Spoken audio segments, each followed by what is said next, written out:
Okay, for lesson 3, I want to make a big change of pace here just for the fun of it, and let's get into some open tuning stuff. Now, open tunings have just become more and more popular over the last few years, in the last 2 decades, I'd say.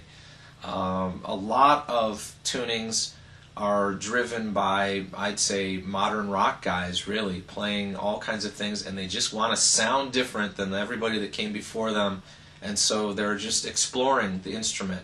A lot of times they're just taking all the strings and tuning down completely for one reason, to give it a bigger, thicker, heavier sound, but also just to sound different, just to put yourself automatically in a different key than normally, than a standard E tuning. Another thing is that in many cases it's so that they can accommodate their vocalist, especially if you're listening to metal and they're doing a lot of that real throaty kind of stuff. They need the lower tone, so they might take the entire guitar and change from what we call E standard tuning to a completely lower tuning that's still standard. In other words, all the notes are still in the same basic configuration, except that instead of it being E, they might put it to D or C sharp or even C, and some guys even as low as B.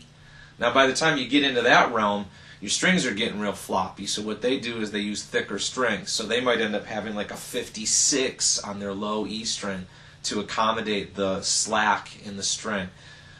It's a cool thing. It's a lot of fun. Another thing people do with open tuning is to not tune the entire guitar down equally. They just change certain things, and you come up with all manner of different tunings. And a lot of the open tunings have been around, especially if you're thinking about maybe more folk music. A lot of open tunings have been around for decades and generations and centuries, I'm sure. DADGAD comes to mind. D-A-D-G-A-D is a popular one from years ago. One of the most common and easiest open tunings is the drop D tuning. And all you really do is you just take your low bass note and tune it down a whole step to D. Okay? So now it's lining up with your D note. Okay? Now, people have been doing this for generations. Country players have been using the drop D tuning for a long time. And part of it's probably because they like to play caged chords, and they like to play that D chord, and they want a low bass note that complements that chord. So with drop D, you've got it. You can play your D chord, but you can go ahead and strum all the way through, and you can do all kinds of cool stuff.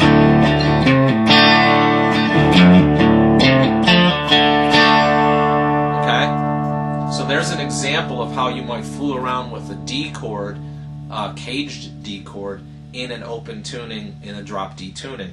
Is you're taking that chord, maybe lift that finger off, and be using that finger to be playing some of these notes. And hey, the most common notes to play are the ones the finger can naturally reach. You don't have to do any weird stretches, because that's not what people do. People always take the easy way out with guitar, okay? So when you lift that finger off that note over there and use it over here, you're going to reach the 3rd fret on the 6th string, 3rd fret on the 5th string, and 3rd fret on the 4th string, and those are the common notes that a country song or anybody doing just a D chord like this might be doing with a drop D. It's a very cool sound, okay? Okay, if we look at a drop D use in a more of a hard rock kind of an attitude, this is what we end up doing. We've got that D. We're not going to be playing that D chord. Basically, you don't even need your hand on the neck at all. Right here, just by strumming the 5th and 6th string, you essentially have the first 2 notes of a bar chord or a power chord. You are playing a power chord here. You're playing a D note and an A note, which is the same as if we played a D power chord or the first few notes of a D bar chord, except that you have them with an open string and a nice thick low sound. And a really cool thing that you can do with this is now, because that chord is 2 notes that are adjacent or across from each other like that, you can just bar those 2 strings and play basically power chords up and down the neck, and it has that deep growling sound, which is so cool. But what this really makes possible is that you can play chords, power chords, as riffs. you can play really quick stuff you could never do with a chord. So something like this.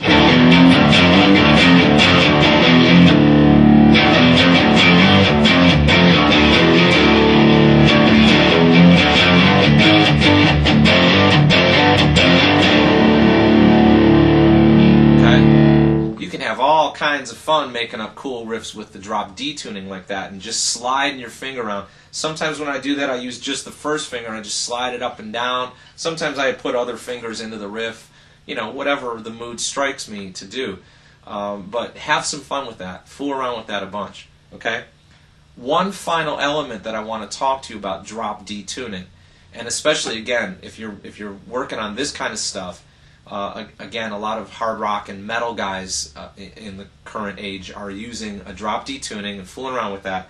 And so, if you're doing that, well, if you're doing drop D, well, what key are you in? You're in the key of D, okay?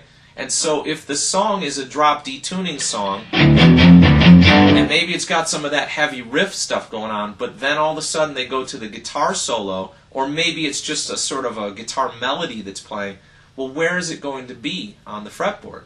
Well, it's going to be in your D scales, and probably your D minor scales.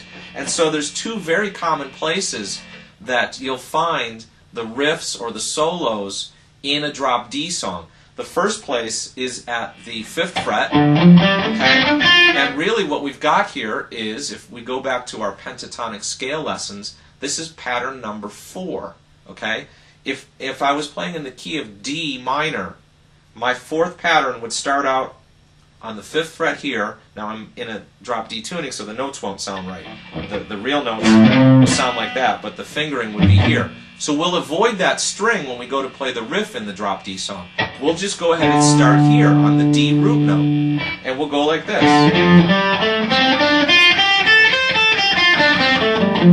Okay, and so now what you have is the remainder of the 4th pentatonic pattern. And so if you have a drop D song, and then all of a sudden it goes into a lead guitar part, chances are it's there.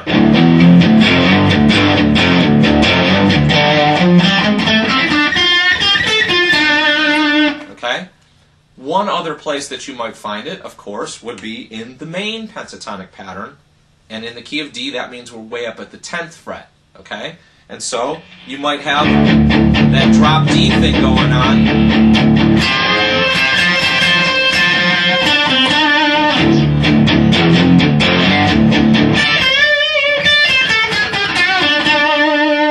Okay? So it makes sense, doesn't it? You're playing in drop D, you're playing in the key of D. The only reason you'd go into drop D is to play in the key of D. Okay? And so there's the two places where you'll very commonly find lead guitar parts or riffs if you're playing a drop D song. Alright? Have fun with that stuff.